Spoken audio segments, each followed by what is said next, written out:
ও বউ, আমি দুধ খাবো। আরে এত রাতে আমি তোমার জন্য দুধ কোথায় পাবো? তাছাড়া আমি তোমাদের বাড়িতে নতুন এসেছি, কোনো কিছুই চিনি না। আমি ওই দুধ খেতে বলিনি, আমি তোমার দুধ খাবো। প্লিজ একটু দাও না।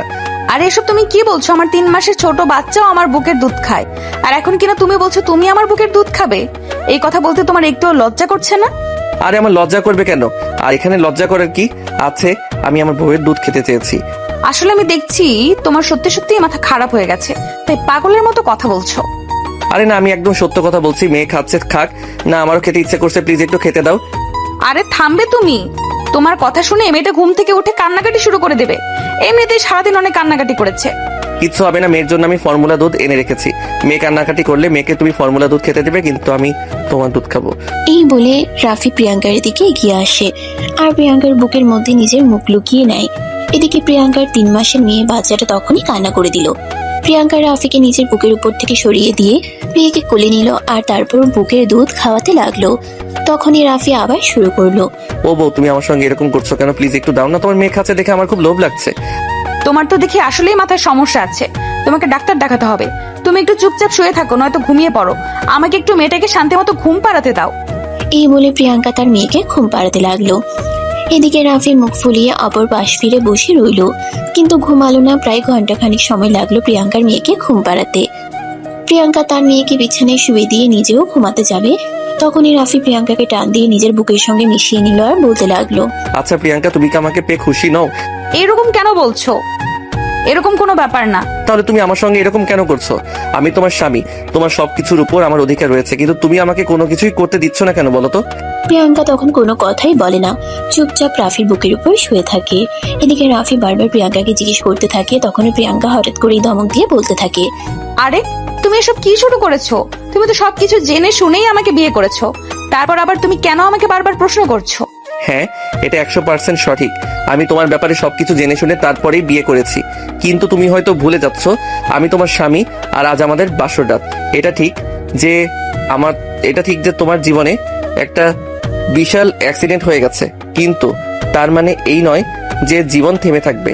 সময় কখনোই থেমে থাকে না, সময় তার মতো নিজস্ব গতিতে চলে যায়। তাই আমাদেরও উচিত সময়ের সঙ্গে সঙ্গে নিজেদের জীবনটাকেও পাল্টে দেওয়া। তাই তো আমি তোমাকে বিয়ে করার মতো সিদ্ধান্ত নিয়েছি, কিন্তু তুমি তো দেখছি এখনো সেই অতীত নিয়ে পড়ে থাকতে চাও।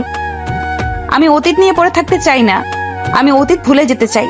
আমি অতীত ভোলার চেষ্টা করছি। যদি সেটাই হতো তাহলে তুমি আমাকে কাছে টেনে নিতে, সেটা তো করছোই না। উল্টো আমি নিজে থেকে তোমার কাছে যেতে চাইছি, তুমি সেটাও আমাকে যেতে দিচ্ছ না। তুমি বারবার আমাকে বাধা দিচ্ছ। তুমি কেন এরকম করছো আমার সঙ্গে? বলবে কি একটু আমাকে? আসলে আমার জীবনের কালো অধ্যায়টা আমি ভুলতে পারছি না। কেন আমার সঙ্গে এরকম হয়েছে? আমি তো কোনোদিনও কারোর কোনো ক্ষতি করিনি, তাহলে কেন আমার সঙ্গে এরকম হতে হলো? এই বলে প্রিয়াঙ্কা কান্না করে দেয়। তখনই রাফি প্রিয়াঙ্কার চোখের পানি মুছে দিয়ে প্রিয়াঙ্কাকে বলতে থাকে, দেখো, একদম কান্না করবে না। আমার সামনে কান্না করলে কিন্তু খবর আছে তোমার। আমি তোমার বাবাকে কথা দিয়েছি, তোমাকে আর কখনো কষ্ট পেতে দেব না, তোমাকে আমি সুখে রাখবো। এই বলে রাফি প্রিয়াঙ্কার চোখের পানি মুছে দিল আর তারপর তার কপালে আলতো করে একটা ভালোবাসার পরশ এঁকে দিয়ে বলে, জানো, এখন হয়তো তুমি মনে মনে ভাবছো আমি আমার প্রয়োজনেই তোমাকে বিয়েটা করেছি, কিন্তু সত্য কথা হলো এটাই, আমি যখন থেকেই তোমার বাবার অফিসে চাকরি করি। এরপর রাফি বলতে থাকে, যেদিন তোমায় প্রথম দেখি সেদিনই তোমাকে আমার ভালো লেগে যায়। বলতে পারো সেদিন তোমায় আমি ভালোবেসে ফেলেছিলাম, কিন্তু তোমার ব্যাপারে খোঁজ খবর নিয়ে জানতে পারি তুমি বিবাহিত। তাই সেদিন ভালোবাসাকে বুকের মধ্যে খবর দিয়েছিলাম। কিন্তু একটা কথা আছে না, ভালোবাসার শর্ত হলে সেটা আজ না হোক কাল আসবেই। আমার ভালোবাসার শর্ত ছিল, তাই আল্লাহ আবার তোমাকে আমার কাছে এনে দিয়েছে। এখন আর যত বাধা বিপত্তি আসুক না কেন, তোমাকে আমার কাছ থেকে সরিয়ে নিতে পারবে না। রাফির এইসব কথা শুনে প্রিয়াঙ্কার যেন আরো কান্না পাচ্ছে। সে তখন জোরে জোরে কান্না করছে। তখনই রাফি তার মুখ চেপে ধরে বলতে লাগে, এই কি করছো তুমি? মেয়েটা ঘুমাচ্ছে, এক্ষুনি ঘুম থেকে উঠে যাবে। আমারও ঘুম পাচ্ছে, আমি একটু ঘুমাই। ঠিক আছে আমার বউ, তুমি ঘুমাও, আমি তোমাকে কোনো বিরক্ত করব না, এমনি একটু ফাইজলামো করছিলাম আর কি। এই বলে রাফি প্রিয়াঙ্কার মাথায় হাত বুলিয়ে দিতে লাগলো। আর এদিকে প্রিয়াঙ্কা মেয়ের পাশে শুয়ে ঘুমিয়ে পড়লো। কিন্তু রাফি সেদিন আর কোনোভাবেই ঘুমাতে পারলো না, কারণ বিয়ে আর বাসর প্রত্যেকটা ছেলে মেয়ের জীবনের একটা স্বপ্ন থাকে। রাফিও মনে অনেক আশা নিয়ে প্রিয়াঙ্কাকে বিয়ে করেছিল, কিন্তু সে আজ তার বাসর রাতে তার বুকে স্পর্শ পর্যন্ত করতে পারলো না। তার জন্য রাফির মনে সেরকম কোনো কিছু নেই, তবুও একটু থাকে না আফসোস, তারও সেরকমটা হচ্ছে। রাফি সারা রাত প্রিয়াঙ্কার পাশে বসে বসে কাটিয়ে দিল। সকালবেলা ফজরের আজান দিতে এসে বিছানা থেকে নেমে ফ্রেশ হয়ে অজু করে এসে নামাজে দাঁড়িয়ে পড়লো। তখনই প্রিয়াঙ্কার মেয়েটা ঘুম থেকে জেগে ওঠে। মেয়ের কান্নার আওয়াজ শুনে প্রিয়াঙ্কা চোখ কসলাতে কসলাতে উঠতে যাবে, তখনই রাফি এসে প্রিয়াঙ্কাকে বলে, তোমাকে উঠতে হবে না, তুমি আর একটু ঘুমাও। তোমাকে তো আমি বলেছি আমি মেয়ের জন্য ফর্মুলা দুধ এনে রেখেছি, ওটাই খাইয়ে দিব। কিন্তু তুমি তো ছেলে মানুষ, তুমি তো ফর্মুলা দুধ বানাতে পারবে না। তুমি ওকে আমার কাছে দাও, আমি ওকে দুধ খাইয়ে দেই। বললাম না তার কোনো প্রয়োজন নেই, আমি মেয়েকে দুধ খাইয়ে দিতে পারবো। তুমি একটু ঘুমাও, এই কয়দিনে তোমার উপর অনেক ধকল গেছে, তার উপর আবার বিকেলে রিসেপশনের অনুষ্ঠান আছে। এই বলে রাফি প্রিয়াঙ্কাকে কোনো কথা বলার সুযোগ না দিয়ে মেয়েকে নিয়ে রুম থেকে বের হয়ে আসলো। তারপর নিজেই পানি গরম করে মেয়ের জন্য ফর্মুলা দুধ বানিয়ে সেটা আবার ঠান্ডা করে মেয়েকে অনেক কষ্টে খাইয়ে দিল। হাজার হোক সে হলো পুরুষ মানুষ, আর পুরুষ মানুষেরা নিজের বাচ্চাকেই যত্ন সহকারে খাওয়াতে পারে না, সেখানে তো এটা তার নিজের বাচ্চা নয়। তারপরও রাফি পরম যত্নে মেয়েকে খাইয়ে দিয়েছে। প্রিয়াঙ্কার মেয়ে আবারও ঘুমিয়ে পড়লো, তাই রাফি আস্তে আস্তে শোয়ানোর চেষ্টা করে, কিন্তু তখনই মেয়েটা আবারও বিছানায় ঘুম থেকে উঠে যায়। তাই রাফি তাকে আর বিছানায় শোয়ালো না, কোলে নিয়ে হাসতে লাগলো। এদিকে দেখতে দেখতে বেলা 10টা বেজে গেছে। প্রিয়াঙ্কা তখনও ঘুমাচ্ছে। তখনই কেউ রুমের দরজায় নক করলো। রাফি প্রিয়াঙ্কার মেয়েকে কোলে নিয়ে দরজাটা খুললো। দরজার বাইরে দাঁড়িয়ে ছিল রাফির আম্মু। রাফির কোলে প্রিয়াঙ্কার মেয়েকে দেখে তিনি একটু রেগে গিয়ে বলতে থাকেন, কি ব্যাপার, তুই এই মেয়েকে কোলে নিয়ে হাসছিস কেন? তোর বউ কোথায়? আম্মু, ওর শরীরটা একটু খারাপ লাগছে, তাই আমি ওকে বলেছি ঘুমাতে, মেয়েকে আমি সামনে নেব। দেখ, আমাদের মানিজ্যতের তো কিছুই রাখিস নাই। এখন এমন কিছু করিস না যাতে যেটুকু মানুষের সম্মুখে যেতে পারি সেটাও বন্ধ হয়ে যায়। দেখো আম্মু, তুমি আমাকে ভুল বুঝতেছো। আমি কখনো এমন কিছু করিনি যাতে তোমাদের মান ইজ্জতে প্রবলেম হবে। আমি সবসময় তোমাদের মান ইজ্জত রক্ষা করে চলার চেষ্টা করি। রাফির মুখ থেকে এই কথা শুনে রাফির আম্মা আরো বেশি খেপে গেল আর বলতে লাগলো, হায় আল্লাহ, আমি জানি না এই মেয়েটা আমার ছেলেকে কি পানি পড়া খাওয়াইছে। আমার ছেলে তো এই মেয়েকে ছাড়া কিছুই বোঝে না। আল্লাহ, তুমি আমার ছেলেটাকে একটু জ্ঞান বুদ্ধি দাও। এই বলে তিনি বিলাপ করতে করতে সেখান থেকে চলে গেলেন। এদিকে ঠিক তখনই প্রিয়াঙ্কার ঘুমটা ভেঙে গেল। প্রিয়াঙ্কা ঘুম থেকে উঠে রাফিকে জিজ্ঞাসা করতে লাগলো, কি ব্যাপার রাফি, কি হয়েছে? কেউ একজন এখানে কথা বলছিল মনে হয়। আরে না, তুই ভুল শুনেছো আম্মু, আমাদেরকে নাস্তা খাওয়ার জন্য ডাকতে এসেছিল। তোমার ঘুম হয়ে থাকলে তুমি ফ্রেশ হয়ে রেডি হয়ে আসো, সবাই মিলে একসঙ্গে সকালে নাস্তা করব। প্রিয়াঙ্কা তখন আর কোনো কথা না বলে ওয়াশরুমে ঢুকে গেল। তারপর ফ্রেশ হয়ে এসে মেয়েকে বেস্ট ফিডিং করিয়ে নিল। তারপর রাফি বলতে থাকে, চলো এবার নাস্তা করে আসা যাক। এখন প্রিয়াঙ্কা বলতে থাকে, আচ্ছা ঠিক আছে, চলো। এই বলে তারা দুজনে মেয়েকে সঙ্গে নিয়ে নাস্তার টেবিলে চলে আসলো। ওই মুহূর্তে নাস্তার টেবিলে ফ্যামিলির সবাই উপস্থিত ছিল। তখনই রাফির আম্মু বলতে থাকে, রাফি, তোর বউ বাচ্চাকে নিয়ে এখানে এসেছে, নাস্তা না হয় আমি বানিয়ে নিলাম, কিন্তু তোর বউ তো সবাইকে নাস্তা সার্ভ করতে পারতো, তাই না? বাচ্চাটাকে রুমে রেখে আসলেই তো হতো। কথাটা শুনে প্রিয়াঙ্কার মুখটা মুহূর্তের মধ্যেই মলিন হয়ে গেল। রাফি সেটা বুঝতে পারে, তাই তখনই সবার সামনেই তার মুখে বলতে থাকে, আম্মু, ওকে কেন নাস্তা সার্ভ করতে হবে? আমি তো আছি, আমি সবাইকে নাস্তাটা সার্ভ করে দিচ্ছি। এই বলে রাফি সবাইকে নাস্তা সার্ভ করে দিল। যদিও তার আম্মু এটা একদমই পছন্দ করেননি, তিনি মুখটাকে একদম কালো করে রেখেছেন। প্রিয়াঙ্কা সেটা বুঝতে পারে, কিন্তু তারপরও কোনো কথা বলে না। কোনো রকম খাবারটা খেয়ে রুমে চলে আসে আর বসে বসে কান্না করতে থাকে। তখনই রাফি রুমে এসে প্রিয়াঙ্কাকে কান্না করতে দেখে প্রিয়াঙ্কার মাথায় হাত রেখে বলে, কি হলো, তুমি কান্না করছো কেন? আমি তোমাকে আগেই বলেছিলাম আমাকে বিয়ে করার কোনো প্রয়োজন নেই, কারণ একজন ডিভোর্সি মেয়েকে সমাজ কখনোই ভালো চোখে দেখে না।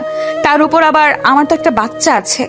এই কথা শুনে রাফি প্রিয়াঙ্কাকে বলতে থাকে, দেখো প্রিয়াঙ্কা, এখন কিন্তু একদম বেশি বেশি হয়ে যাচ্ছে। তোমাকে আমি কতবার বলেছি তুমি নিজেকে কখনোই অসহায় মনে করবে না। আমি আছি তোমার পাশে, আর আমার ফ্যামিলি ওদের তোমাকে মেনে নিতে একটু কষ্ট হচ্ছে, কিন্তু সময় হলে দেখো ওরা ঠিক তোমাকে মেনে নিবে।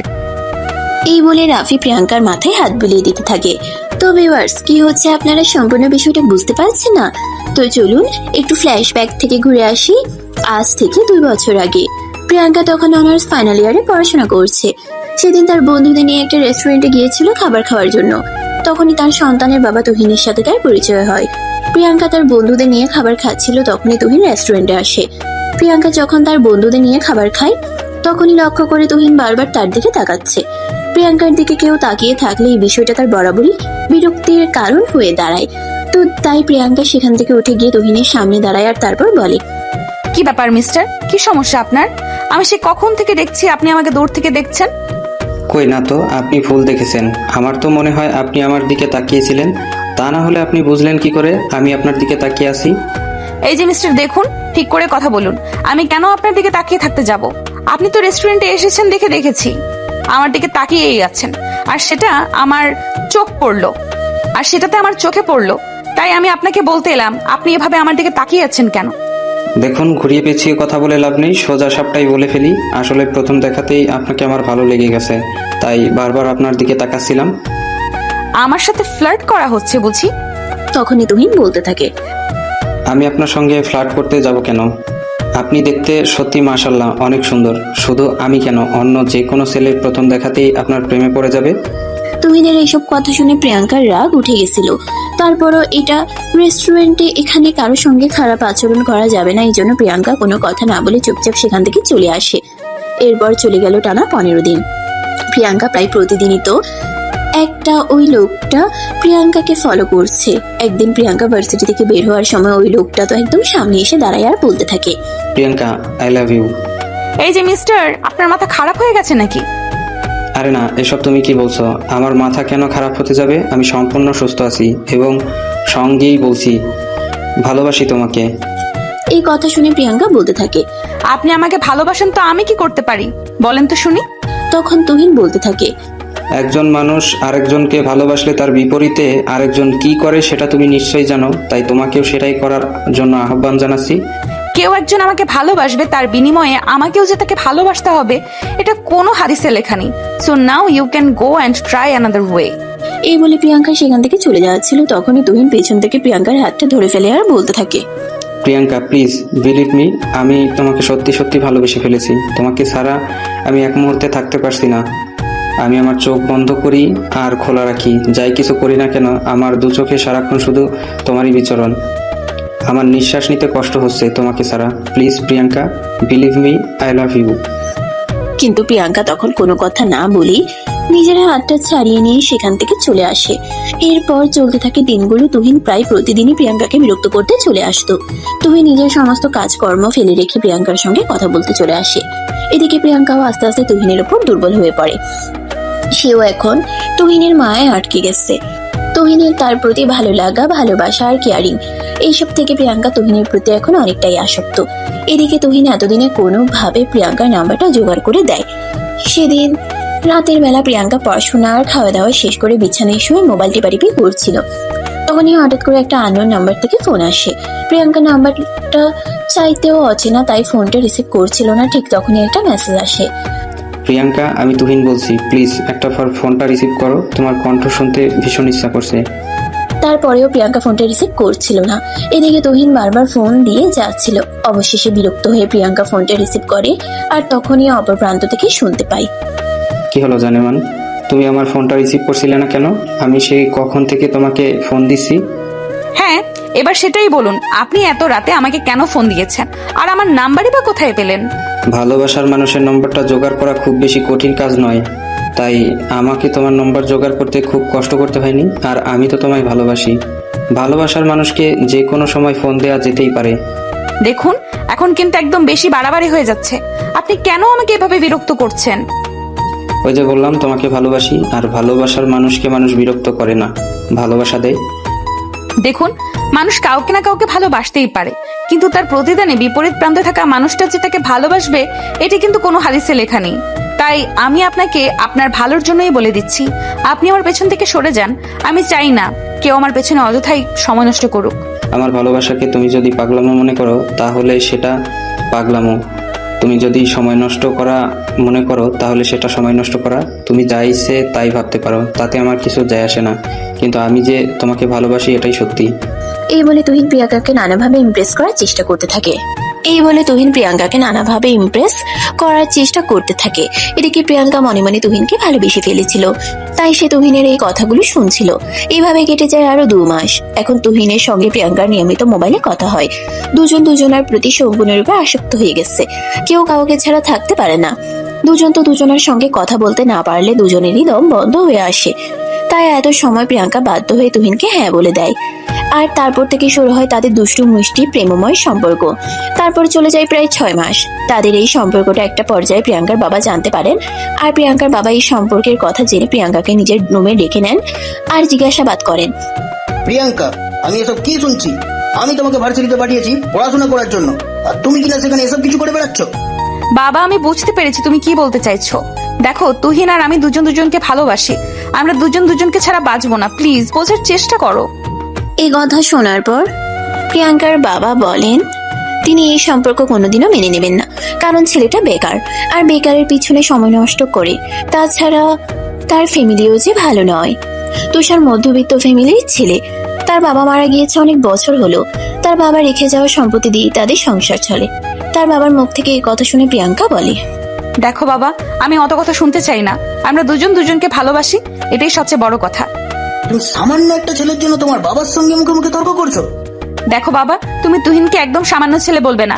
তুহিনকে আমি ভালোবাসি, আর ভালোবাসার মানুষ কখনোই সামান্য হতে পারে না। প্রিয়াঙ্কার বাবা তখন প্রিয়াঙ্কাকে বোঝানোর চেষ্টা করে না, কিন্তু প্রিয়াঙ্কা কোনো কথাই শুনবে না, কারণ প্রিয়াঙ্কা তুহিনের মায়ায় আটকে গেছে। সেই মুহূর্তে তুহিনকে ছাড়া অন্য কোনো কিছুই বোঝে না। পৃথিবী কিয়ামত হয়ে গেলেও তার শুধু তুহিনকেই চাই। দেখতে দেখতে আরো বেশ কিছুদিন সময় কেটে যায়। প্রিয়াঙ্কার বাবা প্রিয়াঙ্কাকে বুঝিয়ে এই সম্পর্ক থেকে ছাড়িয়ে নিয়ে আসার অনেক চেষ্টা করতে থাকে, কিন্তু প্রিয়াঙ্কা কোনোভাবেই এই সম্পর্ক থেকে বের হয়ে আসতে চায় না, কারণ সে তুহিনকে এই মুহূর্তে মনে প্রাণে ভালোবেসে ফেলেছে। প্রিয়াঙ্কার বাবা যখন অনেক চেষ্টা করার পরেও মেয়েকে এই সম্পর্ক থেকে আনতে পারছিলেন না, তাই তিনি প্রিয়াঙ্কাকে বলেন, দেখো প্রিয়াঙ্কা, অনেক হয়েছে। আমি আর কোনো কথা বলতে চাই না। আমি পরিষ্কার সিদ্ধান্ত নিতে চাই। হ্যাঁ, সেটাই হোক, কারণ আমি এখন বড় হয়েছি। নিজের ব্যাপারে সিদ্ধান্ত নেওয়ার বয়স হয়েছে। তোমরা আমার উপর জোর করে কিছু একটা চাপিয়ে দেবে আর আমি সেটাই মেনে নিতে হবে, ওটা আমি হয়তো যেতে পারবো না। এই কথা শুনে প্রিয়াঙ্কার বাবা খুব ভালোভাবেই বুঝতে পারেন মেয়েটাকে খুব ভালোভাবে বশ করে নিয়েছে। তাই এখন যাই কিছু বলি আর যাই কিছু করি তাতে কোনো লাভ হবে না। তাই প্রিয়াঙ্কার বাবা প্রিয়াঙ্কাকে বলেন, দেখো, তুমি যদি সেটাই পারো তাহলে তোমাকে কোনো একটা সিদ্ধান্তে পৌঁছাতে হবে। হয় তোমাকে আমার সঙ্গে থাকতে হবে, নয়তো তোমার ওই প্রেমিকের সঙ্গে।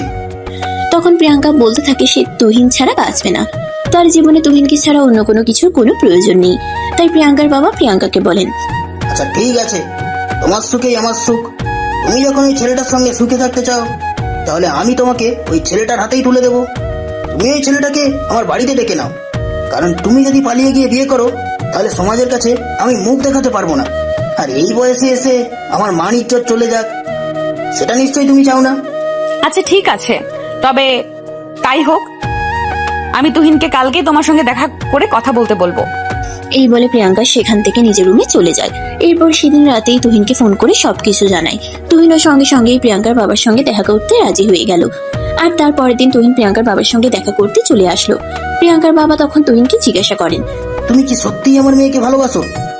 হ্যাঁ আঙ্কেল, সত্যি আমরা দুজন দুজনকে অনেক ভালোবাসি আর সারা জীবন একসঙ্গে থাকতে চাই। প্লিজ আঙ্কেল, আপনি আমাদের সম্পর্কটা মেনে নিন। আমরা দুজন দুজনকে ছাড়া বাঁচবো না। তুহিনের এই কথা শুনে তখন প্রিয়াঙ্কার বাবা বলতে থাকে, আচ্ছা ঠিক আছে, তোমরা যখন দুজন দুজনকে এতটাই ভালোবাসো, তাহলে আমি তোমাদের এই সম্পর্ক মেনে নিলাম। এখন থেকে তোমরা দুজন একসঙ্গেই থাকবে। আমি কালকেই তোমাদের বিয়ের ব্যবস্থা করছি। হ্যাঁ, এই কথা শুনে তুহিন সেখান থেকে চলে গেল। আর এরপর তিনি প্রিয়াঙ্কার বাবা তুহিন এবং প্রিয়াঙ্কার ঘরোয়া ভাবে বিয়ের অনুষ্ঠানের আয়োজন করেন এবং নিজেই প্রিয়াঙ্কাকে তুহিনের হাতে তুলে দেন। প্রিয়াঙ্কা খুশি মনে তুহিনের সঙ্গে চলে গেল, কিন্তু প্রিয়াঙ্কা সেই খুশিটা বেশি দিন স্থায়ী হলো না। বিয়ের পর থেকে তুহিন প্রিয়াঙ্কাকে অত্যাচার করতে শুরু করলো। তুহিন প্রায়ই প্রিয়াঙ্কাকে মারধর করতো আর বলতো প্রিয়াঙ্কার বাবার কাছ থেকে টাকা নিয়ে আসতে। প্রিয়াঙ্কা তার বাবার কাছে টাকা চাইতে যাওয়ার জন্য রাজি ছিল না, কারণ সে ভালোবেসে বিয়ে করেছে। এখন কেন তার বাবার কাছ থেকে টাকা আনবে তার সংসারের জন্য? এই কথা বলে তুহিন প্রিয়াঙ্কাকে আরো বেশি মারধর করতো। তুহিনের মা এসব কিছু দেখেও চুপ থাকতেন, তিনি কোনো কিছুই বলতেন না। তিনি যেন সিনেমার নীরব দর্শক, শুধু দেখা ছাড়া আর যেন কোনো কিছুই করা ছিল না। এদিকে প্রিয়াঙ্কা তুহিনের এসব আচরণে একদম অতিষ্ঠ হয়ে গেছে। তার এসব কিছু আর ভালো লাগছে না। সে যেন এসব কিছু থেকে মুক্তি পেতে চায়, কিন্তু চাইলেই কি আর এত সহজে মুক্তি পাওয়া যায়? ততদিন প্রিয়াঙ্কা জানতে পারে সে প্রেগনেন্ট। তার গা গলিয়ে আসে, বমি বমি লাগে। সে ডাক্তার দেখাতে যায়, আর তখনই ডাক্তার তাকে এক কথা শোনায়। মা হওয়া ব্যাপারটা সবার জন্যই আনন্দের। প্রিয়াঙ্কাও অনেক খুশি হয়েছিল। সে খুশি মনে বাড়িতে ফিরে আসে আর তুহিনকে এসব কথা জানায়। প্রিয়াঙ্কা প্রেগনেন্ট এই কথাটা শুনে তুহিন যেন একদম তেলে বেগুনে জ্বলে উঠলো। আর বলতে লাগলো, দেখো সবে তো 3 মাস, আমি চাই তুমি এই বাচ্চাটাকে অ্যাবর্শন করিয়ে ফেলো। দেখো আমাদের সংসারে আমরা মাত্র 2 জন মানুষ, এতে আমাদের চলতে কষ্ট হয়ে যাচ্ছে। এখন যদি একটা বাচ্চা আসে তাহলে সেটা কি করে আমরা কিভাবে পালবো? আরে এসব কি বলছো তুমি? তোমার কি মাথা খারাপ হয়ে গেছে নাকি? আমাদের বাচ্চাকে আমি অ্যাবর্শন করে ফেলবো, আমি মেরে ফেলবো? আমি অতটাও অমানুষ নই। প্লিজ প্রিয়াঙ্কা, বোঝার চেষ্টা করো, বাচ্চাটাকে তুমি অ্যাবর্শন করিয়ে ফেলো, এটা ছাড়া আমাদের হাতে কোনো উপায় নেই। এই বলে তুহিন প্রিয়াঙ্কাকে নানাভাবে বোঝাতে থাকে বাচ্চাটা অপারেশন করে নষ্ট করে ফেলার জন্য, কিন্তু প্রিয়াঙ্কা কোনোভাবেই রাজি হয় না। এদিকে প্রিয়াঙ্কা তুহিন যাতে এই ব্যাপারটা নিয়ে আর বেশি দূর না যায় সেই জন্য তুহিনের মায়ের সঙ্গে কথা বলতে চায়, কিন্তু তুহিনের মা তখন সে ব্যাপারে কোনো কথাই বলে না। প্রিয়াঙ্কা তখন কি করবে কিছুই বুঝতে পারে না। এদিকে প্রিয়াঙ্কার অপারেশন করতে রাজি হচ্ছিল না, তো তুহিন তা দেখে অত্যাচার আরো বেশি বেড়ে গেল। সে প্রতিদিনই প্রিয়াঙ্কাকে মারধর করতো আর বিভিন্নভাবে বাচ্চাটাকে নষ্ট করে ফেলার চেষ্টা করতে থাকতো। ঘটনা এমন পর্যায়ে চলে গেল, একদিন তো তুহিন প্রিয়াঙ্কাকে বলেই বসলো, দেখো প্রিয়াঙ্কা, আমি তোমাকে সরাসরি বলতে চাই, তোমার জীবনে হয়তো এই বাচ্চা থাকবে, নয়তো আমি। এখন সিদ্ধান্ত তোমার, তুমি কোনটা বেছে নেবে। তুহিনের এই কথা শুনে প্রিয়াঙ্কা একদম কান্না করে দেয়। তখনই তুহিন বলতে থাকে, এত ন্যাকা কান্না করার কোনো কিছু নেই, তোমার জীবনে হয়তো এই বাচ্চাটা থাকবে, নয়তো আমি। তুমি আমার জীবনে থাকলে থাকতে পারো, না থাকলে নাই, কিন্তু আমি আমার সন্তানকে কোনোভাবেই মেরে ফেলবো না, কারণ এটা আমার অবৈধ সন্তান নয়। আমরা দুজন স্বামী স্ত্রী আর এটা আমাদের বৈধ সন্তান। তাহলে আমরা এই সন্তানকে মেরে ফেলবো কেন? তাহলে তুই তোর এই সন্তান নিয়েই থাক, তুই আমাকে আর পাবি না, তোকে আমি তালাক দেব। এই কথা বলে তুহিন বাড়ি থেকে বের হয়ে চলে গেল। তারপর চলে যায় প্রায় 1 মাস। প্রিয়াঙ্কা নানাভাবে তুহিনের সঙ্গে যোগাযোগ করার চেষ্টা করে, কিন্তু কোনোভাবেই প্রিয়াঙ্কাকে যোগাযোগ করতে পারছিল না। এদিকে তুহিনের আম্মুর সঙ্গে বাবার কথা বলার চেষ্টা করলেও তুহিনের আম্মু বলেন বিয়েটা যেহেতু তারা নিজেরা করেছে, তাই তাদের সমস্যাগুলো নিজেরাই সমাধান করে নিতে। তুহিনের আম্মু এই ব্যাপারে প্রিয়াঙ্কাকে কোনো সাহায্য করতে পারবে না, তাই অবশেষে বাধ্য হয়ে প্রিয়াঙ্কা তার বাবার সঙ্গে যোগাযোগ করে। তার বাবা তখন প্রিয়াঙ্কাকে বলে, এখন কেন তুমি আমাকে ফোন দিচ্ছ? তখন তো তুমি আমার কোনো কথাই শুনো না। তখন আমি বারবার তোমাকে বোঝানোর চেষ্টা করেছিলাম, কিন্তু তখন তুমি অন্ধ হয়ে গেছিলে। বাবা, আমি আমার ভুলটা বুঝতে পেরেছি, কিন্তু এখন আমি কি করব সেটা আমাকে বলো। কি আর করবে, তোমাকে আমি কি বা বলবো।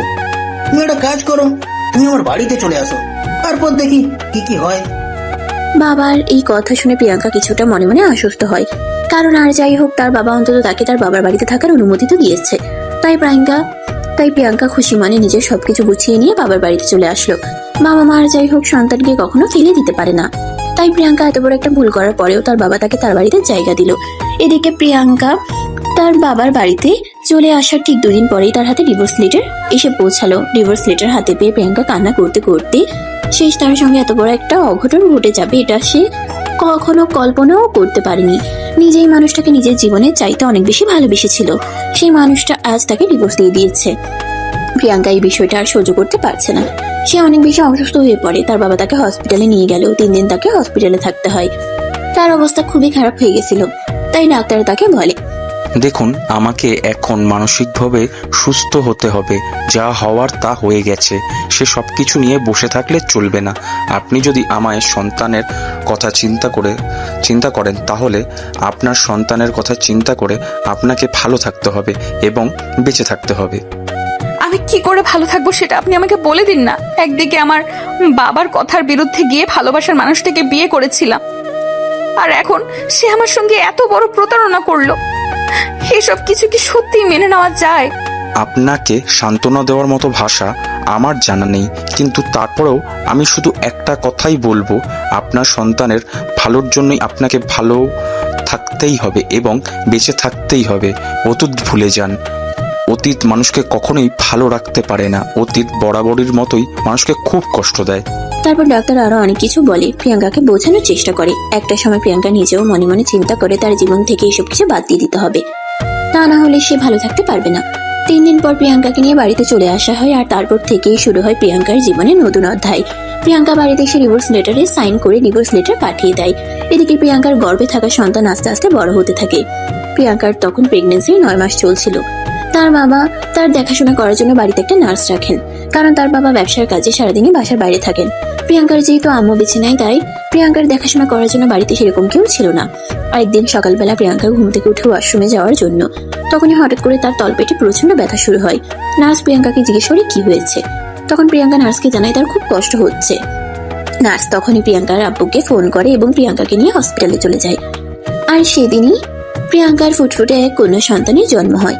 1 সপ্তাহ পর প্রিয়াঙ্কা তার সন্তানকে নিয়ে বাড়িতে চলে আসে। প্রিয়াঙ্কার বাবা প্রথমবারের মতো নানাভাই হয়েছে। সে খুশিতে তার আত্মীয় স্বজন সহ অফিসের সকল স্টাফকে তিনি মিষ্টিমুখ করান। আর সেখান থেকেই রাফি প্রিয়াঙ্কার ব্যাপারে সবকিছু জানতে পারে।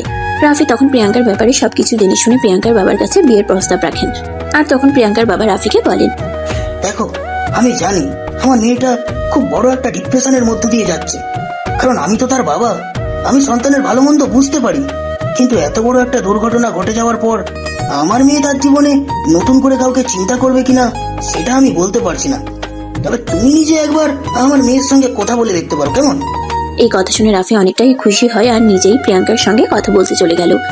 যদিও প্রিয়াঙ্কা প্রথমে রাফিকে বিয়ে করতে রাজি হচ্ছিল না, কিন্তু পরবর্তীতে রাফির জোড়াজুড়িতে প্রিয়াঙ্কা রাফিকে বিয়ে করতে রাজি হয়।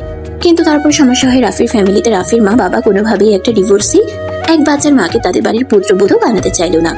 কিন্তু ওই যে আপনাদেরকে আগেই বললাম, রাফি প্রিয়াঙ্কাকে অনেক আগে থেকেই ভালোবাসতো, তাই রাফি একরকম জোর করেই প্রিয়াঙ্কাকে বিয়ে করে এই বাড়িতে নিয়ে আসে। আর তারপর কি হয় সেটা তো আপনারা দেখতেই পেলেন। তো ভিউয়ার্স, চলুন এখন কি হয় সেটাই আপনাদের সঙ্গে শেয়ার করি। দুপুর 12টার দিকে প্রিয়াঙ্কা তার মেয়েকে গোসল করিয়ে নিজেও গোসল করে নেয়। মেয়েকে রুমে বসে বেস্ট ফিডিং করাচ্ছিল, তখনই তার শাশুড়ি মা তার রুমে আসে। রাফি তখন রুমে ছিল না, তাই প্রিয়াঙ্কার শাশুড়ি মা প্রিয়াঙ্কাকে উদ্দেশ্য করে বলে, আমার ছেলেটার মাথা খেয়ে বাড়িতে তো চলে এসেছে, কিন্তু সংসার করার আদৌ কি মন মানসিকতা কি তোমার আছে? আম্মু, আমি আপনার কথাটা আসলে বুঝতে পারলাম না। আপনি কি বলতে চাইছেন, একটু বুঝিয়ে বললে সুবিধা হতো। বেশি কিছু না, শুধু এটুকুই বলতে চাইছি, সেই সকাল থেকে মহারানীর মতো রুমে বসে আছো, বাড়িতে রান্না বান্নাগুলো কে করবে সেই খেয়াল কি তোমার আছে? রিসেপশনের অনুষ্ঠান তো হবে সেই সন্ধ্যায়, এইদিকে বাড়ির মানুষগুলো দুপুরে কি খাবে সেই চিন্তা কি একবারও করেছো? প্রিয়াঙ্কা তখন কিছু বলতে চাইছে, কিন্তু তখনই রাফি রুমে প্রবেশ করে আর তার আম্মুকে উদ্দেশ্য করে বলতে থাকে, দুপুরের খাবার নিয়ে তোমাকে কোনো চিন্তা করতে হবে না। আমি অনলাইনে খাবার অর্ডার করে দিয়েছি, কিছুক্ষণের মধ্যে ডেলিভারি ম্যান এসে খাবার দিয়ে যাবে। রাফির মুখ থেকে এই কথা শুনে তার আম্মু যেন আরো অনেক বেশি রেগে গেল আর বলতে লাগলো, এই তোরে কি পাগলা করতে কামড়াইছে? বাড়িতে আমরা এতগুলো মানুষ, অনলাইন থেকে খাবার অর্ডার করতে গেলে কতগুলো টাকার প্রয়োজন হয় সেটা তুই জানিস? হ্যাঁ আম্মু, আমি সবকিছু খুব ভালো করেই জানি, আর জেনে শুনেই খাবার অর্ডার করেছি যাতে তোমার কষ্ট করতে না হয়। আর প্রিয়াঙ্কার কথা বলতে তুমি, সে তো তার মেয়েকে নিয়ে ব্যস্ত আছে, সে কি এখন রান্না করতে পারবে? হ্যাঁ, আমিও তো সেটাই বলতে চাইছি, যখন মেয়েকে নিয়ে রান্নাবান্না করতেই পারবে না তখন বিয়ে করতে এসেছে কেন? সংসারে কাজ করতে না পারলে সংসার করতে আসার তো কোনো প্রয়োজনই নেই। এই কথা শুনে প্রিয়াঙ্কা মনে মনে অনেকটা কষ্ট পায়, কিন্তু তারপরও সেটা নিজের মধ্যেই ধামাচাপা দিয়ে রাখে আর তারপর বলতে থাকে, আম্মু, আপনি কোনো চিন্তা করবেন না, আমি ঋতুকে এখনই ঘুম পাড়িয়ে দিয়ে তারপর সবার জন্য দুপুরের খাবার তৈরি করে নেব। একদম চুপ হয়ে তুমি এখানে বসে থাকো। তোমাকে না বললাম আমি অনলাইনে খাবার অর্ডার করেছি, কিছুক্ষণের মধ্যে ডেলিভারি সে খাবার দিয়ে যাবে। বাড়িতে কতগুলো মানুষ তুমি জানো? সবার জন্য খাবার তৈরি করতে গেলে কতক্ষণ সময় লাগবে সে ব্যাপারে তোমার কোনো আইডিয়া আছে? ততক্ষণ তোমার ওই কান্না করতে করতে মরেই যাবে। এই কথা শুনে প্রিয়াঙ্কার শাশুড়ি মুখটাকে একটা ভেঙচি মেরে সেখান থেকে চলে গেল। এদিকে উনি চলে যাওয়ার পর রাফির সঙ্গে সঙ্গে রুমের দরজা লাগিয়ে দিল আর তারপর প্রিয়াঙ্কার পাশে এসে বসলো। প্রিয়াঙ্কার হাত দুটো ধরে বলতে লাগলো, প্লিজ প্রিয়াঙ্কা, তুমি আমার মায়ের কথায় কিছু মনে করো না। আমার মা একটু এরকমই, একটু হিংসুটে টাইপের মহিলা। আরে না, আমি কিছুই মনে করিনি। উনি যা বলছেন একদম সত্যি কথাই বলছেন। আমার মতো ডিভোর্সি এক বাচ্চার মাকে বিয়ে করা তোমার উচিত হয়নি, কারণ আমি তো কখনোই গুছিয়ে সংসার করতে পারবো না। কারণ আমাকে আমার মেয়েকে সময় দিতে হবে, আর মেয়েকে সময় দেওয়ার পর আমি সংসারে কতটুকুই বা সময় দিতে পারবো। এই কথা শুনে রাফি প্রিয়াঙ্কাকে বলতে থাকে, তোমাকে এসব কিছু নিয়ে চিন্তা করতে হবে না, আমি ইনশাল্লাহ সবকিছু সামনে নেওয়ার চেষ্টা করব। তবে তোমাকে কখনোই আমি কোনো কষ্ট পেতে দিব না, কারণ আমি তোমার বাবাকে কথা দিয়ে এসেছি তোমাকে আমি ভালো রাখবো। এই বলে রাফি প্রিয়াঙ্কার কোল থেকে নিতুকে তার নিজের কোলে নিয়ে নেয় আর তারপর প্রিয়াঙ্কাকে বলে, যাও তো এখন হাত মুখ ধুয়ে আসো, আমি তোমার জন্য তোমার পছন্দের বিরিয়ানি নিয়ে এসেছি, দুজন একসঙ্গে খাবো। রাফির কথায় প্রিয়াঙ্কা বিছানা থেকে উঠে গিয়ে বেসিন থেকে হাত ধুয়ে আসে আর তারপর বিরিয়ানির প্যাকেটটা নিয়ে খাবারটা একটা প্লেটে ঢেলে নিয়ে আসে। দুজন একসঙ্গে বসে খাবারটা খেয়ে নেয়। কিছুক্ষণের মধ্যেই রাফির ছোট বোন এসে প্রিয়াঙ্কাকে রেডি হতে বলে। রাফি তখন তার বন্ধুদের সঙ্গে কথা বলতে গিয়েছিল। প্রিয়াঙ্কা তখন তার মেয়েকে নিয়ে খেলা করছিল। রাফির ছোট বোন এসে প্রিয়াঙ্কাকে বলে, ভাবি, নিতুকে তুমি আমার কাছে দাও, আমি নিতুকে নিয়ে খেলা করছি, তুমি একটু তাড়াতাড়ি করে তৈরি হয়ে নাও। এই বলে তিশা প্রিয়াঙ্কার কাছ থেকে নিতুকে নিজের কোলে নেয় আর খেলা করতে থাকে। তিশা মেয়েটাও বড্ড ভালো, ঠিক তার ভাইয়ের মতন। প্রিয়াঙ্কা নিতুকে তিশার কোলে দিয়ে নিচে রেডি হতে চলে গেল। প্রায় ঘন্টাখানেক সময় লাগলো তৈরি হতে। ততক্ষণে রাফি রুমে চলে এসেছে। প্রিয়াঙ্কা রেডি হচ্ছে এটা দেখে রাফি নিজেই নিতুকে তৈরি করে নিল। এদিকে সবকিছু তিশা বসে বসে দেখছিল আর মুচকি মুচকি হাসছিল। তিশাকে এভাবে হাসতে দেখে রাফি তিশাকে বলে, কিরে কি সমস্যা তোর? তুই এভাবে হাসছিস কেন? তো হাসবো না তো কাঁদবো নাকি আমি? তোকে তো আমি কান্না করার কথা বলিনি, আমি শুধু তোকে এটাই জিজ্ঞাসা করেছি তুই এভাবে ব্যাঙের মতো ফ্যাক ফ্যাক করে হাসছিস কেন? না মানে আসলে আমার মনে হচ্ছে তুই মনে হয় বাচ্চা পালে ট্রেনিং নিয়েছিলি, তাই না? তুই বাবুকে কত সুন্দর করে জামাটা পরিয়ে দিলি, বাবু একটুও কান্না করলো না। দেখ একদম ফাইজলাম করবি না। বাচ্চা পালা নিতে হয় নাকি এমনি এমনি মানুষ এসব কিছু শিখে যায়? তুই এখন বাইরে যা তো, আমি তোর ভাবির সঙ্গে একটু কথা বলবো। এই কথা শুনে তিশা রুম থেকে বের হয়ে চলে যায়। রুম থেকে বের হতে হতে শয়তানি মার্কে একটা হাসি দিয়ে বলতে থাকে, বুঝতে পেরেছি, বউকে আদর করবে সেটা খোলাখুলি বললেই তো হয়, এত পেঁচিয়ে বলার কি আছে? একদম থাপ্পড় মেরে সবকটা দাঁত ফেলে দিব বলে দিলাম। বড় পাকনা হয়ে গেছিস না? বড়দের সামনে কিভাবে কথা বলতে হয় সেটাও ভুলে গেছিস? এদিকে তিশা রাফির এই কথা না শুনে সেখান থেকে চলে গেল। তখন এই ড্রেসিং টেবিলের সামনে থেকে প্রিয়াঙ্কা উঠে এসে আর রাফিকে বলতে লাগে, এটা কি করলে তুমি? মেয়েটা এখন মনে মনে কি ভাববে বলো তো? ঘোড়ার ডিম ভাববে, ওর যা ভাবার ওভাবে ভেবে নি, তাতে আমার কিছুই যায় আসে না। আর এই সব কিছু তুমিও চিন্তা করতে যেও না, মেয়েটা বড্ড বেশি ফাজিল হয়ে গেছে। কোথায় কি বলতে হবে কোথায় কি বলতে হবে না সে সব কিছুই বুঝে উঠতে পারে না, যখন যেটা মুখে আসে সেটাই বলে ফেলে। তখন প্রিয়াঙ্কা রাফির কোল থেকে নিতুকে নিতে নিতে বলে, ও তো বলবেই, তুমি যদি বলতেই পারো তাহলে ও বললে সমস্যা কোথায়? মেয়েটা নিতুকে নিয়ে খেলা করছিল আর তখনই তুমি এসে এইসব বলতে হলো। দেখো আমাকে এত ভালোবাসা দেখিও না, কারণ এত ভালোবাসা আমার কপালে আবার সহ্য হয় না। দেখো প্রিয়াঙ্কা, তোমাকে আমি আগেও বলেছি আর এখনো বলছি, তুমি অতীতই নিয়ে আর কোনো কথা বলবে না। আমি তোমার অতীত নিয়ে কোনো কথা শুনতে চাই না। আমি তোমার বর্তমান আর ভবিষ্যৎ, তোমার বর্তমান যেমন কাটছে ভবিষ্যতে এর চাইতে আরো ভালো কাটবে, এটাই তুমি আল্লাহর কাছে প্রার্থনা করো। এই বলে আর রাফি প্রিয়াঙ্কার কপালে আলতো করে একটা ভালোবাসার পরশ রেখে দেয়। আর তারপর মা আর মেয়েকে নিয়ে ড্রয়িং রুমে চলে আসলো। ততক্ষণে বাড়ির অনেক মেহমান চলে এসেছে। এদিকে রাফির কোলে ছোট বাচ্চা দেখে অনেকেই কানাকানি করছে, আবার কেউ কেউ তো রাফিকে সরাসরি প্রশ্ন করছে এই বাচ্চাটা কার। তখন রাফি সবাইকে উদ্দেশ্য করে বলে, দেখুন আমি বুঝতে পেরেছি আপনারা সবাই কি নিয়ে কানাকানি করছেন। আমার কোলে থাকা এই বাচ্চাটাকে নিয়ে তো। দেখুন এই বাচ্চাটা আমার, আপনাদের কারো যদি কোনো সমস্যা থেকে থাকে তাহলে আপনারা আমার সঙ্গে সরাসরি কথা বলুন, কিন্তু এভাবে কানাকানি করবেন না। এটা ভদ্রলোকের বাড়ি। তখন রাফির আম্মু সেখানে আসে আর সবার সামনে রাফিকে বলতে থাকে, রাফি কেন সবার সামনে সত্য কথাটা বলছে না, কেন সবার সামনে এটা বলছে না যে এটা তার বউয়ের বাচ্চা। মায়ের এরকম আচরণ রাফি আর নিতে পারছে না, কিন্তু মা বলে কথা, মায়ের সঙ্গে তো আর খারাপ আচরণ করা যায় না।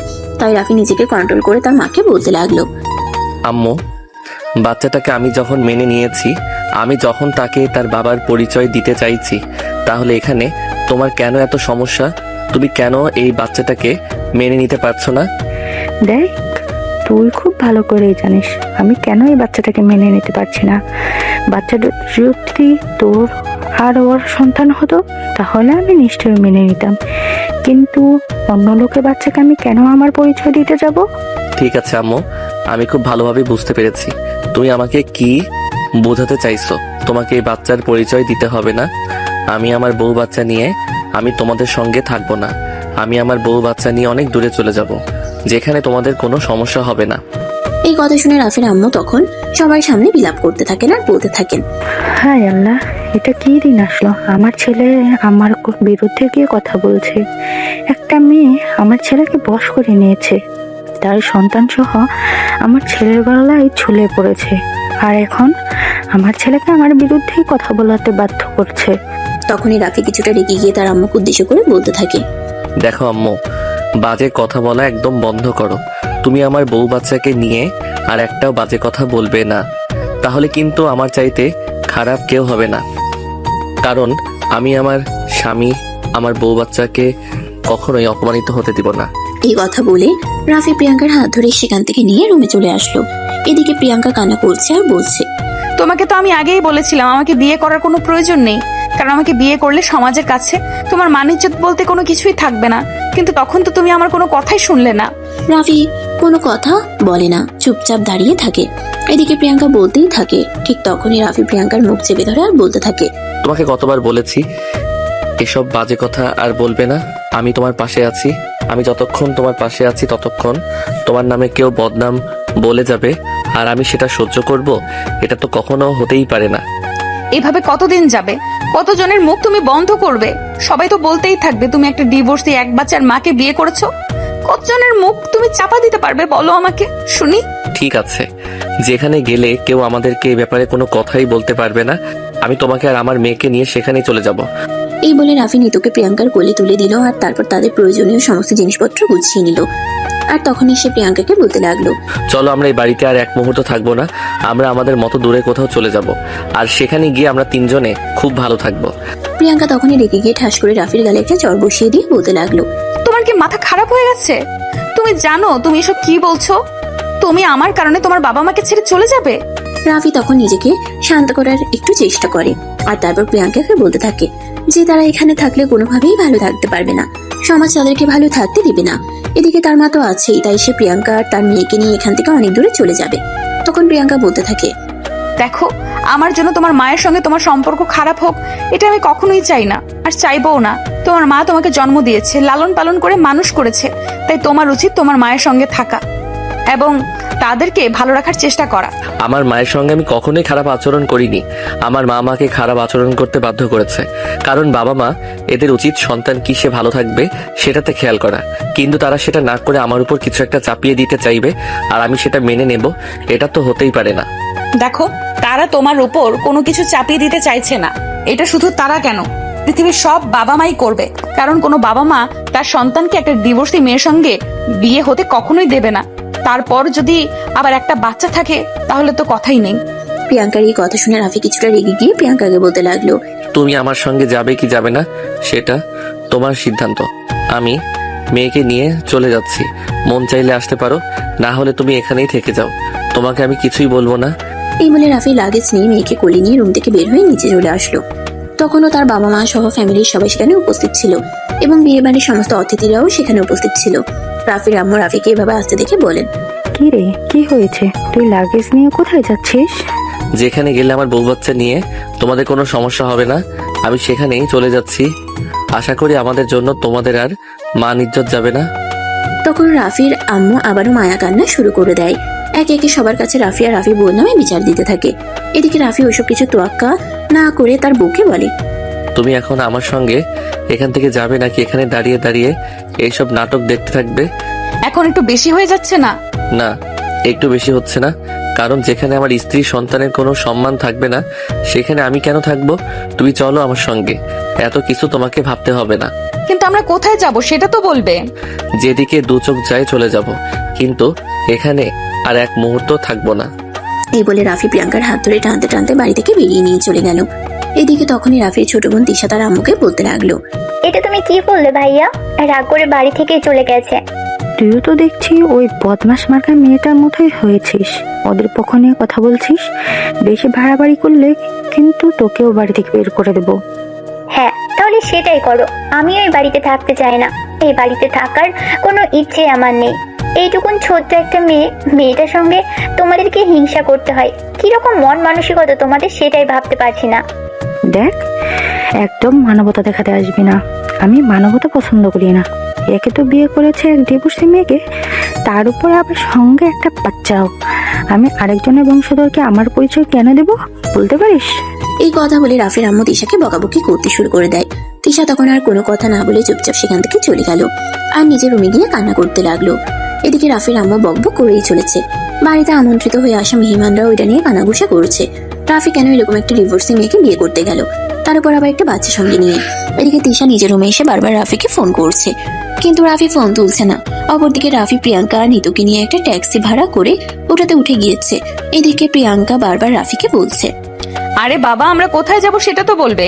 এইভাবে বাড়ি থেকে কেন জানি হুট করে বের হয়ে আসলে আমার জন্য তোমার ফ্যামিলিতে অশান্তি হলো। তোমাকে আমি আগেই বলেছিলাম এগুলো। প্রিয়াঙ্কার এই কথা শুনে রাফি কিছুটা রেগে গেল আর তখনই প্রিয়াঙ্কাকে ধমক দিয়ে বলতে লাগলো, একদম চুপ করে বসে থাক বলছি। তোমাকে না বললাম কোনো কথা বলবে না, তারপরে তুমি কেন বকবক করছো? রাফি এরকম আচরণে প্রিয়াঙ্কা আগে কখনো দেখেনি। রাগে সে একদম অগ্নিমূর্তি হয়ে গেছে, চোখ দুটো একদম লাল হয়ে গেছে। প্রিয়াঙ্কা তখন অনেকটা ভয় পেয়ে গেল আর কোনো কথাই বললো না, চুপচাপ গাড়িতেই বসে রইল। এদিকে রাফি ট্যাক্সি ড্রাইভারকে লোকেশন বলে দিল। 1 ঘন্টা পর ট্যাক্সি একটা বাড়ির সামনে এসে দাঁড়ালো। রাফি ট্যাক্সি থেকে নেমে নিতুকে করে নিল আর প্রিয়াঙ্কাকেও ট্যাক্সি থেকে নামতে বলল। রাফির পিছন পিছন প্রিয়াঙ্কাও ট্যাক্সি থেকে নামলো। রাফি ট্যাক্সি ড্রাইভারের ভাড়া মিটিয়ে দিয়ে ট্যাক্সি ড্রাইভারকে বিদায় করে দিল আর তারপর প্রিয়াঙ্কাকে বলল, ফলো মি। প্রিয়াঙ্কা তখন আর কোনো কথা না বলেই রাফির পিছন পিছন বাড়িতে প্রবেশ করলো। 2 তলার 2 রুমের ছোট্ট একটা ফ্ল্যাট। বাড়ির ভিতরে প্রবেশ করেই রাফি প্রিয়াঙ্কাকে বলে, তুমি এখানে নিতুকে নিয়ে চুপচাপ বসে থাকো, আমি কিছু প্রয়োজনীয় জিনিস কিনে তাড়াতাড়ি ফিরে আসবো।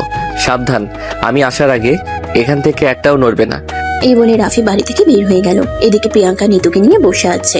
তখনই নিতু কান্না করতে শুরু করলো। প্রিয়াঙ্কা কোনো রকমে নিতুকে একটু বেস্ট ফিডিং করিয়ে দিল। নিতু ঘুমিয়ে পড়লো। প্রিয়াঙ্কা নিতুকে কোলে নিয়ে বসে রইলো আর অপেক্ষা করতে লাগলো কখন রাফি ফিরে আসবে। অপরদিকে রাফি বাসা থেকে বের হয়ে সোজা একটা সুপার শপে চলে গেল। সেখান থেকে নিজেদের প্রয়োজনীয় বেশ কিছু জিনিসপত্র কিনে নিল, সেই সঙ্গে একটা ছোট্ট খাট আর তোষক আর বালিশ বিছানার চাদর যা যা লাগে সবকিছু। তারপর সবকিছু একটা ভ্যানে তুলে নিয়ে বাসায় চলে আসলো। এইসব কিছু দেখে প্রিয়াঙ্কা রাফিকে বলতে লাগলো, এগুলো তুমি কোথায় পেলে? তুমি তো খালি হাতে বাড়ি থেকে বের হয়ে এসেছো। আমি জানতাম আমাকে এমন পরিস্থিতিতে পড়তে হবে, তাই আমি আগে থেকেই সবকিছু ব্যবস্থা করে রেখেছিলাম যাতে আমাকে হুট করে কোনো বিপদের সম্মুখীন হতে না হয়। তাই আমি নিজের বেতনের টাকা থেকে কিছু টাকা সেভিংস করে রেখেছিলাম। কিন্তু আমার মনে হয় তুমি ভুল কিছু করছো। আমার জন্য তোমার ফ্যামিলিকে ছেড়ে আসা বোকামি ছাড়া কিছুই মনে হচ্ছে না আমার কাছে। তোমাকে আমি কতবার বললাম আমি এই ব্যাপারে আর কোনো কথা শুনতে চাই না। যদি এই মুহূর্তের পর থেকে তুমি এই ব্যাপারে আমাকে কোনো কথা বলেছো তাহলে কিন্তু আমার চাইতে খারাপ কেউ হবে না, এটা তুমি মনে রেখো। এখন চুপচাপ নিতুকে নিয়ে এক সাইডে গিয়ে বসো, আমি সবকিছু গুছিয়ে ঠিক করে দিচ্ছি। প্রিয়াঙ্কা তখন আর কোনো কথা না বলে নিতুকে নিয়ে এক সাইডে গিয়ে বসলো আর তারপর রাফি তার সঙ্গ করে 2 জন ছেলেকে নিয়ে এসেছিল, তাদের সহায়তায় সবকিছু গুছিয়ে নিল। বিছানা পাতা শেষ হলে প্রিয়াঙ্কার কোল থেকে নিতুকে নিয়ে শুয়ে দিল। তারপর সবকিছু গোছাতে গোছাতে রাত আনুমানিক 8টার কাছাকাছি বেজে গেল। এতক্ষণে রাফি সবকিছু গুছিয়ে রেখে দুজনের জন্য খাবারও তৈরি করে নিয়েছে। খাবার টেবিলে খাবার সাজিয়ে রেখে প্রিয়াঙ্কাকে ডাকতে গেল। প্রিয়াঙ্কা তখন মেয়েকে নিয়ে খেলা করছিল। রাফি এসে প্রিয়াঙ্কাকে টেবিলে নিয়ে যায় আর তারপর প্রিয়াঙ্কাকে বসিয়ে দিয়ে নিজের হাতে খাবার মাখিয়ে প্রিয়াঙ্কাকে খাইয়ে দিতে লাগলো। সেই সঙ্গে নিজেও খাবার খেয়ে নিল। তখনই প্রিয়াঙ্কা রাফিকে বলতে থাকে, এরকমটা না করলে হয়তো ভালো হইতো। দেখো, আমি চাই না আমার জন্য তোমার ফ্যামিলির সঙ্গে তোমার সম্পর্ক খারাপ হয়ে যাক। আমি থাকি না আমার মতোই, তুমি তোমার ফ্যামিলিকে নিয়ে ভালো থাকো। রাফি তখন আবারও প্রিয়াঙ্কাকে ধমক দিয়ে বলে, তোমাকে এত কথা বলতে কে বলেছে? আমি কি একবারও বলেছি তোমার জন্য আমার ফ্যামিলিতে অশান্তি হয়েছে? তাহলে তুমি কেন নিজের থেকে এত কথা বলছো? আমি তোমাকে বিয়ে করেছি, তোমার আর তোমার সন্তানের দায়িত্ব নিয়েছি। তোমার সন্তান বড় হওয়ার পর আমাকে নিজের বাবা বলেই জানবে, কিন্তু ওই বাড়িতে থাকলে সেটা সম্ভব হয়ে উঠতো না। তাই ওখান থেকে চলে আসা। যদি কোনোদিনও মায়ের ভুল ভাঙে তাহলে মা নিজে এসে নিয়ে যাবে এখান থেকে, আর নয়তো কোনোদিনই ওই বাড়িতে ফিরে হবে না। এই বলে সে প্রিয়াঙ্কাকে বেডরুমে পাঠিয়ে দিল। এদিকে নিতুর জন্য ফর্মুলা দুধ বানিয়ে নিল। তারপর বেডরুমে এসে নিতুকে কোলে নিয়ে হাঁটতে হাঁটতে খাবারটা খাইয়ে দিয়ে ঘুম পাড়ানোর চেষ্টা করছে। এদিকে প্রিয়াঙ্কা চুপচাপ বসে আছে, কোনো কথাই বলছে না। সে শুধু মনে মনে ভাবছে তার জন্য একটা ছেলে ফ্যামিলি ছেড়ে চলে আসলো। নিতু ততক্ষণে ঘুমিয়ে পড়েছে। রাফি নিতুকে বিছানায় শুয়ে দেয় আর তারপরও দেখে প্রিয়াঙ্কা তখনও চুপচাপ ওভাবেই বসে আছে। তাই রাফি প্রিয়াঙ্কার পাশে গিয়ে বসলো, তার কাঁধে হাত রেখে বলতে লাগলো, কি হয়েছে তোমার? সেই আসছি থেকে দেখছি তুমি মন খারাপ করে বসেই আছো, আমার সঙ্গে সেই রকম কথাও বলছো না। কি সমস্যা তোমার বলো তো, এবার শুনি। দেখো, আমি সত্যি বলছি, তোমার এই ব্যবহারের জন্য সত্যি আমার খারাপ লাগছে। আমার জন্য এভাবে বাড়ি ছেড়ে চলে আসা তো তোমার একদমই উচিত হয়নি। প্রিয়াঙ্কা দেখো, ঠিক বলো, বিচার করার দায়িত্ব আমি তোমাকে দেইনি। নিতু ঘুমিয়ে পড়েছে, চলো ঘুমাবে। এই বলে রাফি প্রিয়াঙ্কাকে বিছানায় শুয়ে দিল আর তারপর তাকে জড়িয়ে ধরে ঘুমিয়ে পড়লো। এদিকে তৃষা তখনও রাফির ফোনে ফোন দিয়েই চলেছে, কিন্তু রাফির ফোনটা সাইলেন্ট করা ছিল। রাফি সেটা দেখতে পায়নি আর আসার পর থেকে কাজে খুবই ব্যস্ত ছিল, তাই তৃষা ফোন করেছে সেটা দেখতেও পারেনি। সকালবেলা ঘুম থেকে উঠে রাফি তাদের দুজনের জন্য সকালে নাস্তা বানিয়ে নিল আর তারপর তৈরি হয়ে গেল অফিসে যাওয়ার জন্য। প্রিয়াঙ্কা ততক্ষণে ঘুম থেকে উঠেছে আর তখনই তার মেয়ে কান্না শুরু করে দিয়েছে। প্রিয়াঙ্কা ততক্ষণে ঘুম থেকে উঠেছে আর তখনই তার মেয়ে কান্না করা শুরু করে দিয়েছে। প্রিয়াঙ্কা তার মেয়েকে সামলাচ্ছে। তখনই রাফি প্রিয়াঙ্কাকে বলে, প্রিয়াঙ্কা, আমার অফিসে যাওয়ার সময় হয়ে গেছে, আমি চলে যাচ্ছি। তোমার জন্য নাস্তা বানিয়ে রেখে গেছি, তুমি কিন্তু খেয়ে নিও। আর রান্না বান্না তোমাকে করতে হবে না, আমি দুপুরের খাবার অর্ডার দিয়েছি, যথাসময় ডেলিভারি ম্যান এসে দিয়ে যাবে। তুমি শুধু নিতুর খেয়াল রেখো, আর রাতের খাবার আমি বাসায় এসে তৈরি করব। তখনই প্রিয়াঙ্কার সামনে এসে দাঁড়ালো আর রাফিকে বলতে লাগলো, তুমি এসব কি শুরু করেছো সেটাই তো বুঝতে পারছি না। এত কিছু তোমার বোঝার কোনো প্রয়োজন নেই। তোমাকে যেটা বলছি শুধু সেটাই করবে। যদি এর বাইরে গিয়েছো তাহলে কিন্তু আমার চাইতে খারাপ কেউ হবে না। এই কথা বলতে বলতে রাফি বাসা থেকে বের হয়ে চলে গেল। তখনই তিশা প্রিয়াঙ্কার নাম্বারে ফোন দিল। দুবার রিং হতেই প্রিয়াঙ্কা ফোনটা হাতে নিয়ে কলটা রিসিভ করলো। তখনই অপর পাশ থেকে তিশা কান্না করতে করতে বলতে লাগলো, ভাবি তোমরা কোথায় চলে গিয়েছো? নিতু কেমন আছে? বেশ কিছুক্ষণ চুপ করে তাকে প্রিয়াঙ্কা কি উত্তর দিবে সেটাই ভেবে পাচ্ছে না। তখনই কিন্তু আবার জিজ্ঞাসা করাতে প্রিয়াঙ্কা বলে, প্লিজ তিশা, তুমি আমাকে ভুল বোঝো না। আমি তোমার ভাইয়াকে বোঝানোর অনেক চেষ্টা করেছি, কিন্তু তোমার ভাইয়া আমার কোনো কথাই শুনলো না। সে আমাকে আর নিতুকে নিয়ে একটা ভাড়া ফ্ল্যাটে উঠেছে, ওটা উত্তরের কাছাকাছি। না ভাবি, আমি তোমাকে ভুল বুঝিনি। আমি খুব ভালো করেই জানি তুমি কেমন মানুষ, তাই তোমার প্রতি আমার কোনো অভিযোগ নেই। নিতুর জন্য মন খারাপ লাগছে, একবার ভিডিও কলে ওকে দেখাবে একটু? তিশা এই কথাটা বলতেই প্রিয়াঙ্কা ফোনটা কেটে দিয়ে তিশাকে ভিডিও কল দিল এবং তিশার সঙ্গে বেশ কিছুক্ষণ কথা বলবো। তারপর বাড়ির সবার খোঁজ খবর নিল। তখনই তিশা বলতে থাকে, ভাবি তুমি ওদের কথা একদম জিজ্ঞেস করবে না। চলে গিয়েছো ভালোই হয়েছে। এখানে থাকলে তুমি আর তোমার মেয়ে কখনোই ভালো থাকতে পারতে না। তবে ভাবি তোমার কাছে একটা রিকোয়েস্ট আছে, যদি রাখো তাহলে বলবো। তখন প্রিয়াঙ্কা বলতে থাকে, তোমার রিকোয়েস্ট কেন রাখবো না, অবশ্যই রাখবো, বলো কি বলবে। তখন তিশা বলতে থাকে, ভাবি আমি জানি তোমার মেয়ে, তার উপর আমাদের কারোর কোনো অধিকার নেই। তবে মিতু যতক্ষণ আমাদের কাছে থেকেছে, এইটুকু সময়ের মধ্যে আমি তাকে অনেক ভালোবেসে ফেলেছি। মেয়েটাকে এক মুহূর্তের জন্য ভুলতে পারছি না। আমি যদি মাঝে মধ্যে তোমাদের বাড়িতে আসি, তাহলে মিতুর সঙ্গে একটু সময় কাটাতে দিবে তো? এই কথা বলে প্রিয়াঙ্কা বলতে লাগে, আরে এটা তুমি কি বলছো? কেন দেখা করতে দিব না, অবশ্যই দিব। তোমার যখন মন চাইবে তখনই তুমি চলে আসবে। আমি আমাদের বাসার ঠিকানা তোমাকে মেসেজ করে পাঠিয়ে দিব। এরপর দুজনে বেশ কিছুক্ষণ গল্প গুজব করে আর তারপর ফোন রেখে দেয়। এদিকে দেখতে দেখতে সকাল 10টা বেজে গেছিল। তাই প্রিয়াঙ্কা নিতুকে একটু খাইয়ে ঘুম পাড়িয়ে দিয়ে নিজে নাস্তাটা করে নিল আর তারপর দুপুরে রান্নার জন্য কিছু ব্যবস্থা করলো। তখনই নিতু ঘুম থেকে উঠে যায় আর তারপর প্রিয়াঙ্কা নিতুকে নিয়ে ব্যস্ত হয়ে পড়ে। তাই দুপুরের খাবারটা আর রান্না করা হয়নি।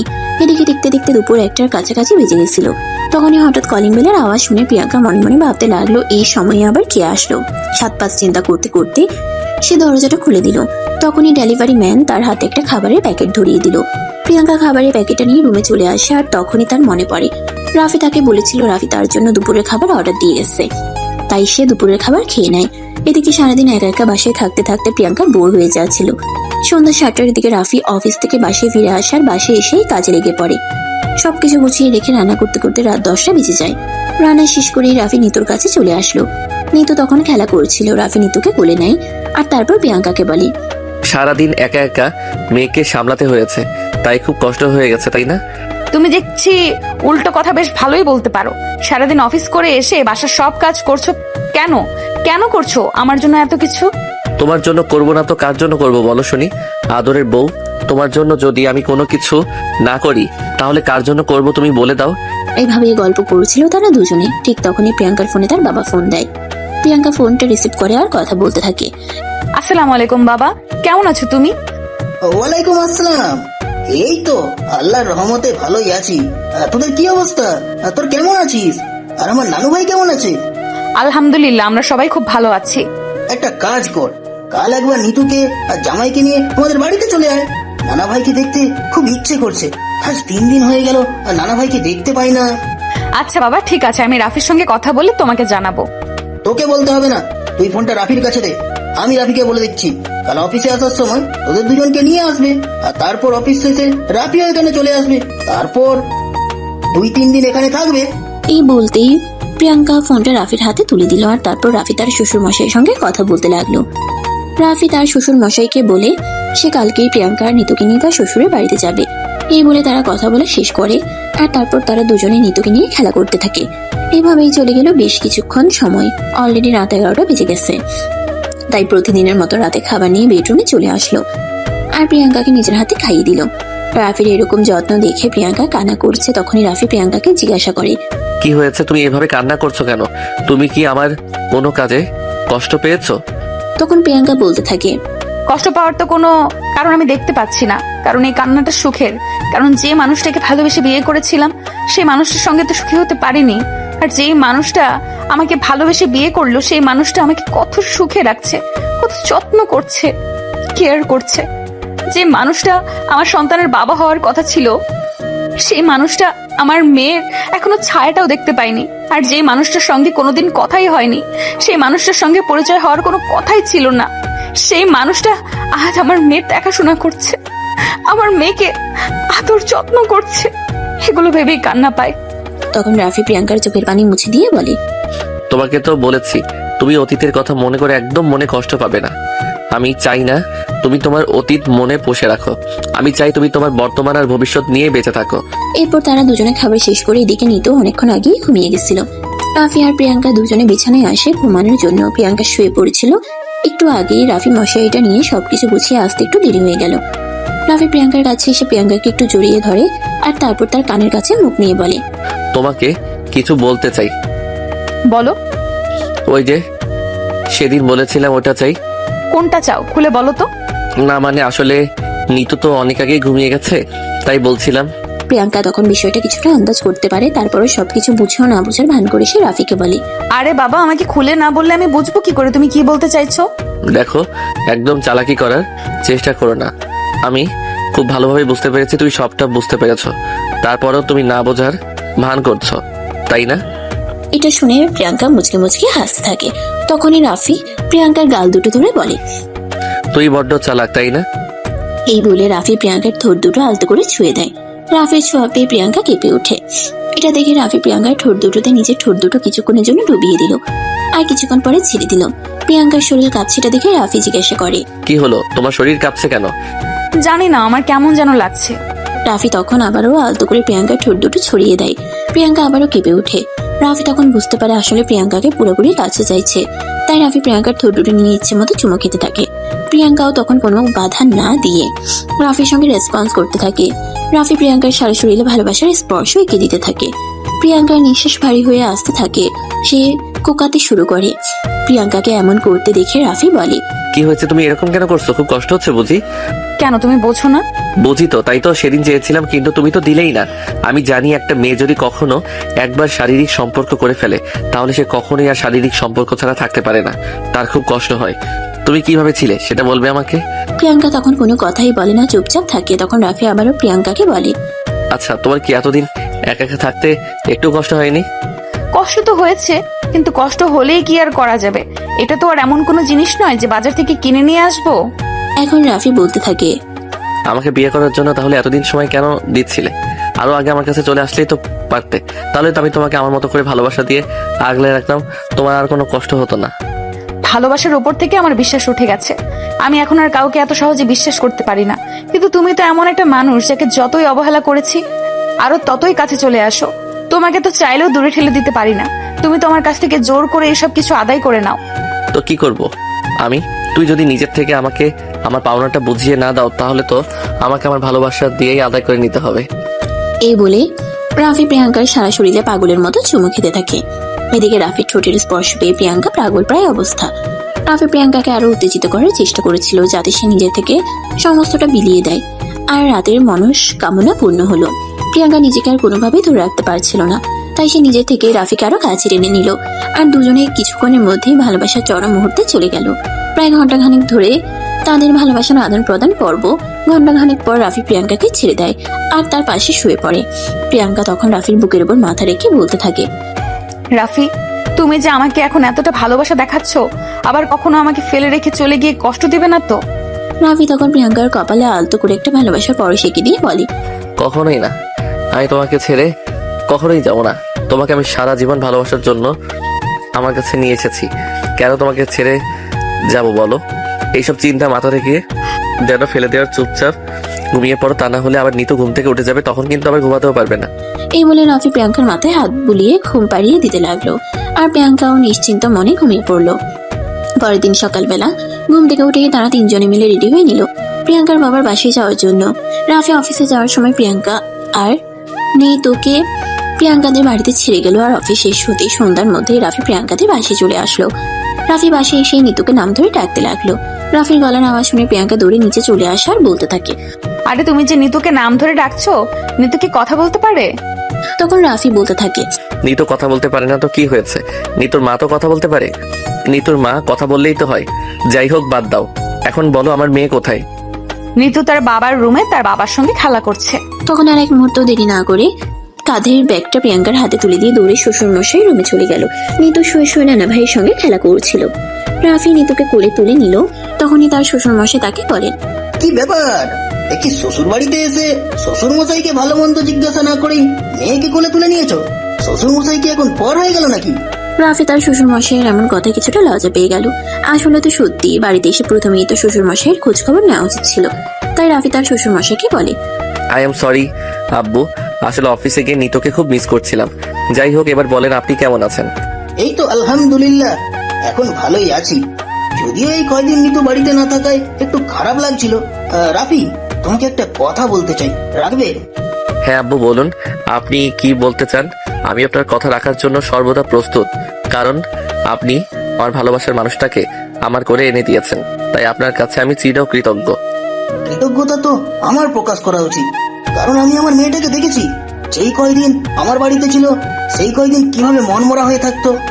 আর আজ মাত্র 3 দিন পার হয়েছে, আর এই 3 দিনেই আমার মেয়ের চেহারাটা বদলে গেছে। আমি সম্পূর্ণ নিশ্চিত আমার মেয়েটা এখন তোমার কাছে খুব ভালো থাকবে বাবা। আব্বু, আমি জানি না আমি আপনার মেয়েকে কতটা ভালো রাখতে পারবো, তবে আমি আমার সর্বোচ্চটা দিয়ে চেষ্টা করব।